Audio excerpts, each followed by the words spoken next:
dhawaada Cadaani Cosmetics hoyga kareemada dabiiciga ah aad baad u mahadsantihiin meel kasta oo aad ka joogtaan daafaha caalamka si aad ugu xiran tihiin Cadaani Cosmeticsna waad ku mahadsantihiin waxaan idin leenahay follow iyo waliba subscribe noo saara page-ka iyo YouTube-ka Cadaani Cosmetics waad mahadsantihiin kulan waxaan wanaagsan macaamiishada sharafta badan ku soo dhawaada Cadaani Cosmetics hoyga kareemada dabiiciga ah aad baad u mahadsantihiin meel kasta naga daawanaysaan maanta waxaan idin hayaa labadan shay labada shay hadda waxay ay kala yihiin intaan sharaxin marka hore kan waa face wash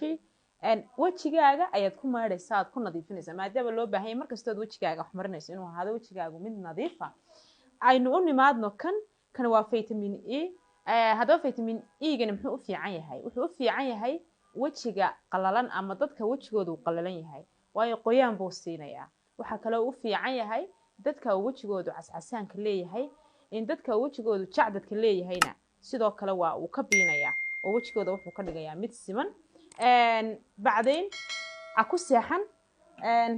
marka dambana kan isticmaal wajigaagu wuxuu noqon doonaa mid qurux badan si aad faahfaahin dheeraad ah u hesho kaale Cadaani Cosmetics ama waxaad soo qaraacdaa lambarka gaaban ee call center-ka loo yaqaan ee shaashada kaaga muuqda